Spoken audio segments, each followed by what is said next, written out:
మీకు ప్రతిసారి నేను ఒక ముచ్చట చెప్పిన, తాండవ్ అవుతుంది, తాండవ్ ఖచ్చితంగా అవుతుంది, బంగ్లాదేశ్లో తాండవ్ అవుతుంది. ఎట్లా చేద్దామని అంటే మీకు ఒక డేటా ప్రజెంట్ చేస్తాను నేను ఫస్ట్, దాని తర్వాత ఈ స్లైడ్ పెడతా, ఇంకా స్లైడ్ పెడతా. డేటా ఏం చెప్తుంది అని అంటే, ఇండియన్ మినిస్ట్రీ ఆఫ్ పవర్ ఏం చెప్తుంది అని అంటే, ఒక రూల్ అమెండ్ చేసింది ఏందని అంటే, ఫర్ ఎగ్జాంపుల్ మీ బిజినెస్ బయట మనము పవర్ జనరేట్ చేస్తాం, మన డొమెస్టిక్ పర్పస్కి యూజ్ చేసుకుంటాం, బయట దేశాలకు మనం ఎక్స్పోర్ట్ కూడా చేస్తాం పవర్ని. ఆ తరుణంలోనే మనం పవర్ ఎక్స్పోర్ట్ చేస్తాం బంగ్లాదేశ్కి. ఓకే, ఇది మీరు పాయింట్ అండర్లైన్ చేసి పెట్టుకోర్రి. Now coming back to the main subject. Power ministry కింద ఒక రూల్ మనం అమెండ్మెంట్ ఏం చేసినామనంటే, సపోజ్ మన ఎక్స్పోర్ట్ కాంట్రాక్ట్స్ ఏవైతున్నాయో ఆడ బిజినెస్ మనకు కరెక్ట్గా లేకపోతే, పైసలు సకాలంలో రాకపోతే, ఏమన్నా అయితే మనము ఈ పవర్ని ఎక్స్పోర్ట్ చేసి బంద్ చేసి ఈ జనరేట్ చేసిన పవర్ని డొమెస్టిక్ పర్పస్కి కూడా యూజ్ చేసుకోవచ్చు అని చెప్పి మోదీ సర్కార్ రూల్స్ని అమెండ్ చేసింది. వెనకటికి ఎప్పుడు చేసింది మనకైతే ఫరకేం పడుతుంది, అది మోదీ సర్కార్ చేసిందా లేకపోతే యూపీఏ సర్కార్ చేసిందా పక్కకు పెట్టి, ఇప్పుడు ఈ రూల్ అయితే మనకు ఉన్నది. ఈ రూలు ఇది ఒక గేమ్ చేంజర్ అని అంట. ఇప్పుడు నేను బంగ్లాదేశ్ని బొంద పెట్టనీకే ఇదొక గేమ్ చేంజర్ అని అంట. మోదీ గారి గవర్నమెంట్కి నేను సూచన ఇస్తున్నా. ఈ రకంగానే గవర్నమెంట్ కూడా ఆలోచిస్తుందని చెప్పి నేను భావిస్తున్నా. వెనకటికి మొన్ననే నేను ఒక రూమర్ చెప్పిన, పైసలు కట్టకపోతే పవర్ బంద్ చేస్తున్నారు అని చెప్పి ఒక రూమర్ కూడా ఇడిచిన. ఇలా కన్ఫర్మ్ చేస్తున్నా ఆధారాలతోనే చిత్రగుప్త, ఎందుకంటే రూల్స్ మొత్తం తీసుకొని వచ్చిన నేను ఇప్పుడు.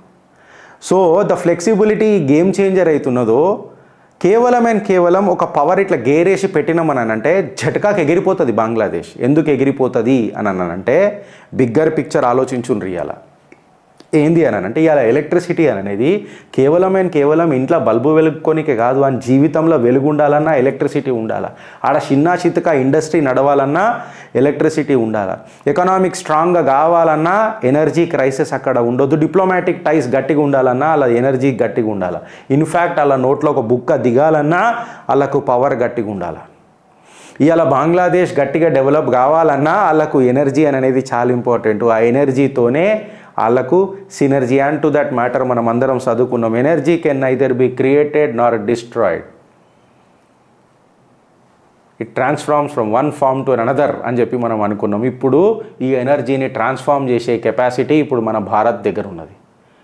Energy is created by Bharat, energy will destroyed by Bharat. ఇది మన భారత్ పరాక్రమం, ఇది మన భారత్ ప్రతిభ.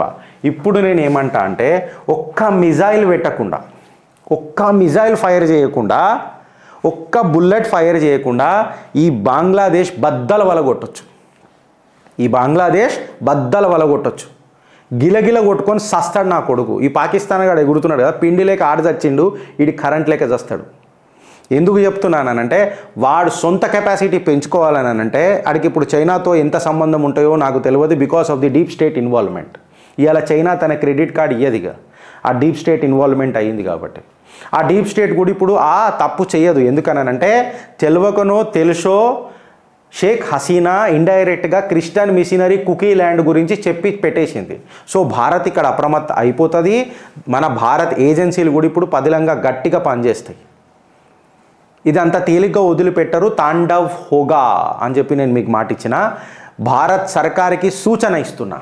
ఏందని అంటే, సార్ మా చిత్రగుప్తు చిట్టి దిమాక్ వచ్చిన చిన్న కథనం ప్రకారం మీకు చెప్తున్నా, Adani power 1600 megawatts current Jharkhand plant నుంచి బంగ్లాదేశ్కి ఎక్స్పోర్ట్ చేస్తుంది. 1 billion worth of electricity is flowing to Bangladesh in the physical year 2023 and 2024. ఇది ఒక్కసారి జర చిచ్చు ఇట్లా బంద్ చేస్తే, చిచ్చు గిట్లా బంద్ చేస్తే చిట్టా ఎట్లుంటుందో ఒకసారి ఆలోచించురు. బంగ్లాదేశ్లో ఒక అదానీ పవరే బంద్ చేయమని అంటున్నాను నేను. ఈ కాంగ్రెస్ ఒర్రుతుంది కదా, బాగా ఒర్రుతుంది కదా. అరే ఇక నేను ఏమంటా అంటే, ఇప్పుడు 10 సార్లు అదే ఒర్రుతాడు కాంగ్రెస్ వాడు. అది నిజం చేసి చూపిద్దాం. ఇదే అదానీ బటన్ బంద్ చేపిద్దాం. బటన్ బంద్ చేయగానే 1600 మెగావాట్ల కరెంటు బంగ్లాదేశ్కి బంద్ అయితే ఏమైపోతుందో ఒకసారి ఆలోచించుర్రి. అట్లనే ఎన్టీపీసీ విద్యుత్ వ్యాపార నిగమ్ లిమిటెడ్, ఎన్వివిఎన్ అని అంటారు కదా, ఇది 710 మెగావాట్స్ ఆఫ్ ఎలక్ట్రిసిటీ బంగ్లాదేశ్కి సప్లై చేస్తుంది. చిచ్చు బంద్ చేద్దామని అంట. ఇది ట్రేడింగ్ విత్ బంగ్లాదేశ్, భూటాన్, నేపాల్ ఎగురుతారు కదా బాగా, చైనా గీనా అంతా. వీళ్ళందరికీ చిచ్చు బంద్ చేస్తే ఎట్లుంటుంది అని అంటే, ఎక్సెప్ట్ బర్మా, ఎక్సెప్ట్ భూటాన్. ఇలా బద్దలు ఎట్లా వలిగిపోతాయో ఒకసారి మీరు ఆలోచించుర్రి. And to that matter PTC India limited కూడా సేమ్. మోదీ గారికి రిక్వెస్ట్ చేస్తున్నా, సార్ చిచ్చు బంద్ చేయరి, సార్ చిచ్చు బంద్ చేయరి. లోపల తొర్రల దాగున్న ఎలకలన్నీ బయటికి వస్తాయి. We belong to a cat family. చీల్చుదాం ఒక్కొక్కని, చీల్చుదాం. గిరీష్ మనం పెద్ద పుల్లం గిరీష్, ఎలకలను ఎందుకు అని అంటే అప్పుడప్పుడు ఎలకలను సంపాలా. పాపులేషన్ ఎక్కువైతుంటే సంపాలా. ఈ తొర్రల కూర్చొని త్వరలో గజవాహే హింద్ అని కలలు కంటున్నారు చూడు, ఇలా బద్దలు భాషింగాలు చేయాలని అంటే భగవాహే పాకిస్తాన్ చేయాలన్నా, భగవాహే బంగ్లాదేశ్ చేయాలనన్నా, భగవాహే ఇంకా కొన్ని వేరే కూడా వస్తాయి నా నోటికి కానీ చేయాలన్నా కొన్ని డిప్లొమాటిక్ ఉండాలా. నా మోడీ ఇది చేస్తాడని చెప్పి నేను భావిస్తున్నా. తాండవ్ హోగా. మేము చెప్పింది రాంగ్ అయితే ఉత్కురి ఫ్రెండ్స్, మేము చెప్పింది రాంగ్ అయితే